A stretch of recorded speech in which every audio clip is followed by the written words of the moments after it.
नमस्कार दोस्तों, BK study corner में आपका स्वागत है। मैं सौरभ कुमार आपको मैथ और रीजनिंग का क्लास देने वाला हूं। तो DElEd book set number 2 set 2 का 126 नंबर क्वेश्चन से लेकर 150 नंबर क्वेश्चन तक रीजनिंग के कुछ सवाल है, जिसको कि आज हम देखने वाले हैं, सोल्व करने वाले हैं, आपको समझाने वाले हैं। तो स्टार्ट करते हैं। सबसे पहला क्वेश्चन 126 से स्टार्ट करते हैं और 126 का क्वेश्चन जो है रीजनिंग का क्वेश्चन है, दिशा संबंधित प्रश्न है। और इस दिशा संबंधित प्रश्न में पहला क्वेश्चन 126 का बताया गया है। सुबह में पाठक साइकिल चलाते हैं और साइकिल चलाते वक्त सूर्य के दिशा में उनका पीठ होता है, सूर्य के दिशा में उनका पीठ होता है। तो पाठक का दाहिना हाथ किस दिशा में होगा? क्वेश्चन आसान है। देखिए, पहले आपको दिशाओं का ज्ञान होना चाहिए। तो मैं बता दूं, दिशाओं का ज्ञान दिशा संबंधित प्रश्न के लिए बहुत ही ज़रूरी है। तो सबसे पहले ऊपर जो होगा वो उत्तर होगा। ऊपर कौन सा दिशा होगा? उत्तर होगा। और नीचे दक्षिण होता है। नीचे कौन सा दिशा होता है? दक्षिण होता है।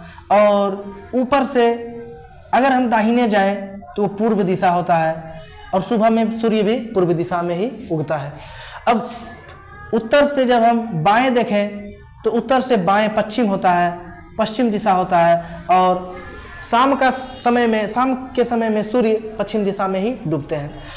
अब देखो, यहाँ पे अगर देखें कि सूर्य सुबह का बात कहा जा रहा है। पाठक जी साइकिल से जा रहे थे और जाते वक्त सूर्य सुबह का समय था और उनके पीठ के दिशा में था। यानी कि पाठक जी इधर जाते होंगे तब ना उनका पीठ के साइड में सूर्य था।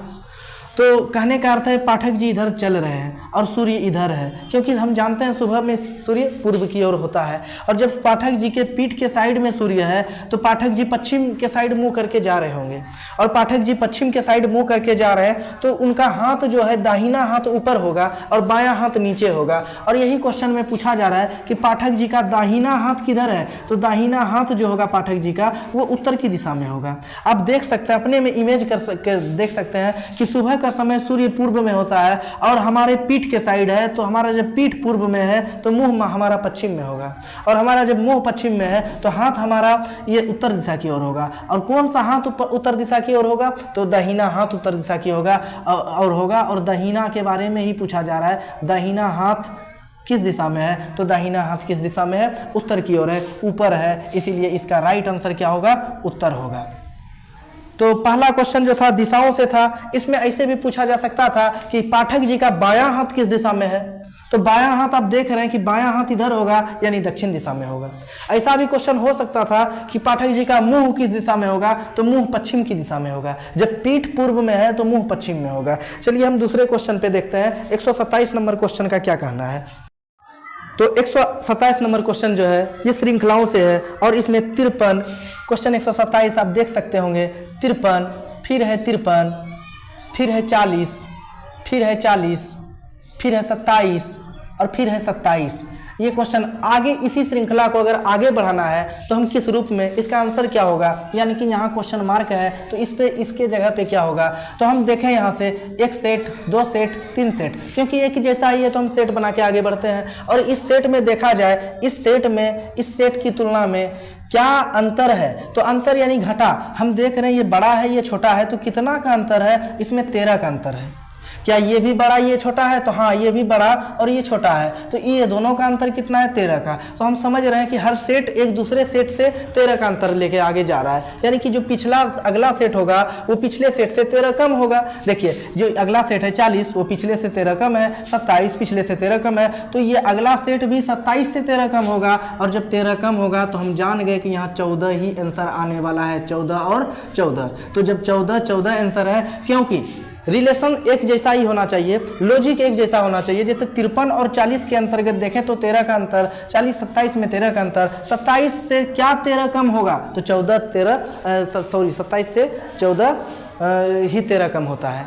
और हम जान गए कि 27 से 13 कम अगर जाए तो 14 मिलेगा और 14 इसका राइट आंसर है। कोई क्वेश्चन हार्ड नहीं है, ये क्वेश्चन इजी ही क्वेश्चन है। चलिए क्वेश्चन नंबर 128 को देखते हैं। हाँ, क्वेश्चन नंबर 128 है और क्वेश्चन नंबर 128 में एक वेन डायग्राम टाइप का बनाया गया है और इस डायग्राम में सारे तो बॉक्स फिल है मगर एक बॉक्स क्वेश्चन मार्क जिसमें लिखा हुआ है और इसी क्वेश्चन मार्क के स्थान पे क्या आएगा आपको बताना है।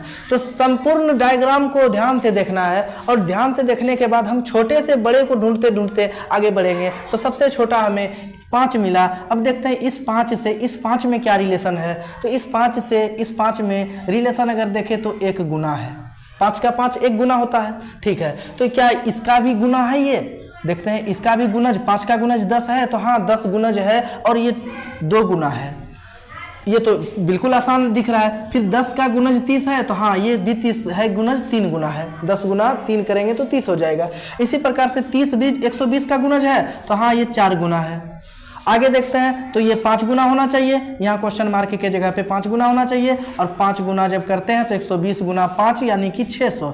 आंसर इसका राइट क्या हो जाएगा? 600। आगे संतुष्टि के लिए हम थोड़ा आगे बढ़ें तो 600 का अगर 6 गुना करेंगे तो 3600 हो जाएगा और ये इसमें दिया गया है। फिर 3600 का 7 गुना करेंगे तो 25200 हो जाएगा और जो कि मेरा फुल्ली संतुष्ट किया और संतुष्ट कर गया तो हम सिर्फ और सिर्फ अपने आंसर को लेकर आगे बढ़ेंगे, ठीक है। तो क्वेश्चन नंबर 129 को देखते हैं। क्वेश्चन नंबर 129 देखते हैं कि यहाँ 56 है, 72 है, 132 है। अगला क्या होगा? इसको हम इस तरह से भी जान सकते हैं, देख सकते हैं, लेकिन इसको ऐसे समझें तो ज़्यादा बेहतर होगा कि 56 से 72 जिस प्रकार बना उसी प्रकार 132 से अगला बनेगा, क्योंकि ये समानुपात का जो चिन्ह होता है ये समानुपात का चिन्ह है और ये अनुपात का चिन्ह है। अनुपात का कहना है कि इससे इसका रिलेशन और समानुपात का कहना है कि ये टोटल का इससे रिलेशन। तो हम देखते हैं ये टोटल का इससे रिलेशन क्या होता है। तो पहले हम 56 में देखते हैं 56 किस प्रकार से बनाया जा सकता है। तो 56 आ गया, देख के समझ में आ रहा है कि 7 का स्क्वायर प्लस 7 करने के बाद 56 तैयार हो जाएगा बनकर। 7 7 49 और उसमें अगर 7 ऐड करते हैं तो 56 हो जाता है। इसी प्रकार अगर 72 को देखें तो 7 से अगला क्या होता है? 8 का स्क्वायर और प्लस 8 अगर करते हैं तो 72 हो जाता है। क्या इसी प्रकार यहाँ भी बनेगा? इसमें भी हो सकता है, तो देखते हैं ट्राई करके। तो ये हम जानते हैं कि 11 का स्क्वायर 121 होता है, इससे कम थोड़ा लेना है। तो 11 का स्क्वायर 121 होता है और इस 121 में जब 11 हम ऐड करते हैं तो मेरा 132 बन जाता है। जब हमारा 132 बनकर रेडी है तो इस प्रकार यहाँ से देखना है, जिस प्रकार 7 से 8 का स्क्वायर पहुँचे उसी प्रकार 11 से 12 का स्क्वायर देखना है और जब 12 का स्क्वायर देखेंगे तो क्या बनेगा? 12 का स्क्वायर और प्लस 12 यानी कि 12 का स्क्वायर होता है 144 और प्लस 12 जोड़ने के बाद 156। ये रीजनिंग है और आपके बुक में ऐसा ऑप्शन दिया है कि कोई भी कंफ्यूज हो जाएगा। इससे इसका 16 आगे है, एक और इसका आंसर आपके बुक में दिया हुआ है, कंफ्यूज नहीं होना।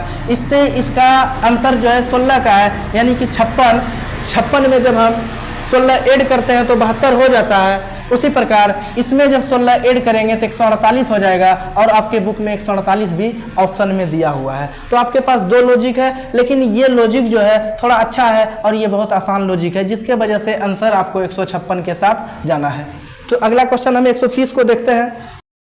तो हम 130 नंबर प्रश्न को देखते हैं और 130 नंबर प्रश्न क्या है? तो B 15F, D 12J, F 9N, H 6R।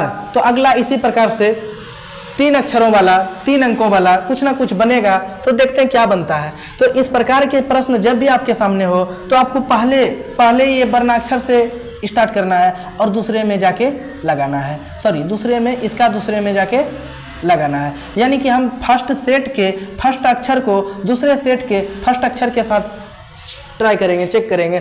हम फिर से समझाना चाहते हैं कि देखिए फर्स्ट सेट के फर्स्ट अक्षर को रिलेशन, फर्स्ट सेट के फर्स्ट अक्षर का रिलेशन सेकंड सेट के फर्स्ट अक्षर से देखेंगे और इसी प्रकार इस सेकंड सेट का फर्स्ट अक्षर का रिलेशन थर्ड सेट के फर्स्ट अक्षर से देखेंगे और फिर थर्ड का रिलेशन फोर्थ से देखेंगे और फोर्थ का रिलेशन फिफ्थ से देखेंगे। इसी प्रकार की श्रृंखला लेके हम आगे बढ़ेंगे। तो देखिए हम देख लिए बी और डी कहीं ना कहीं 2 ज़्यादा है, बी के बाद सी और सी के बाद डी, यानी कि बी से 2 प्लस हो रहा है।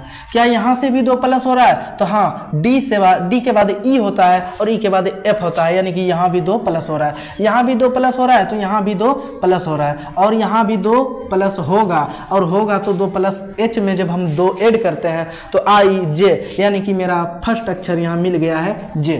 ठीक है, ये क्वेश्चन मार्क है, इसके लिए कंफ्यूज नहीं होना है। अगला देखते हैं, इसके दूसरे सेट फर्स्ट के दूसरे अक्षर और सेट सेकेंड के दूसरे अक्षर में रिलेशन ढूंढते हैं। तो ये 15 है, ये 12 है, आपको दिखता होगा कि -3 है, -3 यानी कि 3 घट रहा है। क्या इसमें भी -3 हो रहा है? तो हाँ, इसमें भी -3 हो रहा है, और इसमें भी -3 हो रहा है, तो हाँ, इसमें भी -3 हो रहा है, तो इसमें -3 होके क्या बनेगा? 3 बनेगा।